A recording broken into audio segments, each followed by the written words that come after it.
ఈరోజు వాగ్దానంగా పరిశుద్ధ గ్రంథాలు తెరిచి రాజుల మొదటి గ్రంథము 3వ అధ్యాయము 12వ వచనాన్ని మనం చూస్తే, నీవు ఏలాగు అడిగినందున నీ మనవి ఆలకించి ఉన్నాను, బుద్ధి వివేకములు గల హృదయము నీకిచ్చుచున్నాను. ప్రభునందు ప్రియమైన వారలరా, చదవబడినటువంటి లేఖన భాగాన్ని మనం చూస్తే బుద్ధి వివేకమును నీకు అనుగ్రహించుచున్నాను అనేటువంటి మాటను మనం చూస్తూ ఉన్నాం. అది దేవునికి రాజుగా సొలొమోను అభిషేకించబడిన తర్వాత రాజైన సొలొమోను యవనస్తుడిగా ఉన్నాడు. యవనస్తుడైనటువంటి ఈ సొలొమోను దేవుని సన్నిధిలో మోకరించి ప్రార్థన చేస్తూ ఉన్నాడు. ఏమని ప్రార్థిస్తున్నాడు అనంటే, ప్రభువా నాకు బుద్ధిని, జ్ఞానాన్ని, వివేకాన్ని దయచేయని దేవుని సన్నిధిలో అడిగాడు. దేవుడు అతని ప్రార్థనను అంగీకరించాడు. దేవుడు యథార్థవంతుల ప్రార్థన ఆయనకు ఆనందకరమని దేవుని లేఖనాల్లో మనం చూస్తాం. ఇతడు యథార్థ హృదయంతో అడిగినటువంటి ఆ ప్రార్థన దేవుడు అంగీకరించి ఆ ప్రార్థనకు సమాధానం ఇస్తూ ఉన్నాడు. కొన్నిసార్లు మనం చేసే ప్రార్థన ఆయనకి ఇష్టమవుతుంది.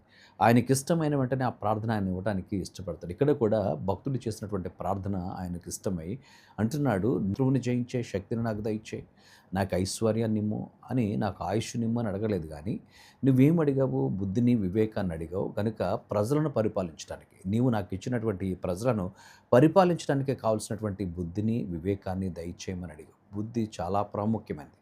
ధనము కంటే, ఐశ్వర్యము కంటే బుద్ధి ప్రాముఖ్యమైనది. కనుక దేవుని లేఖనాల్లో మనం చూస్తే ప్రియులారా, అతడు బుద్ధి వచ్చినప్పుడు అనేటువంటి మాటను, బుద్ధి లేనప్పుడు ఆ మనుష్యుడు తండ్రి యొక్క ఆస్తి అంతటిని తీసుకుని వెళ్ళి దోబరా చేశాడు.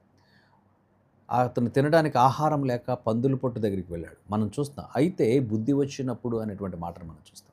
బుద్ధి వచ్చినప్పుడు నా తండ్రి ఇంట అనేక మంది అని వారికి ఆహారం సమృద్ధిగా ఉంది, నేనైతే ఇక్కడ ఆకలితో అలమటిస్తున్నాను. బుద్ధి వచ్చిన తర్వాత తన తండ్రి ఇంటికి అతను మార్గంలో బయలుదేరి వెళ్ళినట్లుగా మనం చూస్తాం. ఇక్కడ కూడా మనం గమనిస్తే, నీ ప్రజలను పరిపాలించడానికి నాకు ఈ సింహాసనాన్ని ఇచ్చావు, ఉన్నతమైన స్థానాన్ని ఇచ్చావు, వాళ్ళని పరిపాలించాలంటే వివేకం కావాలి. కనుక జ్ఞానం వలన ఇల్లు కట్టబడును, వివేకము వలన అది స్థిరపరచబడుతుంది.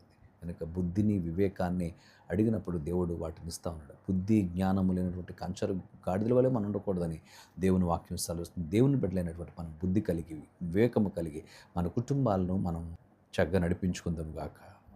పరిశుద్ధుడానికి వందనాలు. ఈ కొద్ది మాటలు మా వెనుకలో దీవించండి, నీ సన్నిధి మాతో ఉంచండి. సమస్త మహిమ మీరే పొందండి ప్రభువా. ఆయన మరి జ్ఞాని అయిన సొలొమోను ఆయన బుద్ధిని, వివేకమును అడిగాడు. అతనికి వాటితో పాటు ఘనతను, కీర్తిని అనుగ్రహించావు. ఆయన అందరిని బట్టి స్తుతులు చెల్లిస్తున్నాం. మాకేమి కావాలో నువ్వు ఎరిగినటువంటి దేవుడివి నాయన, వాటిని మేము గ్రహించి ముందుకు నీకు సాగడానికి నీ జ్ఞానాత్మతో నింపుమని యేసు నామమున అడిగి వేడుచున్నాము తండ్రి. ఆమేన్.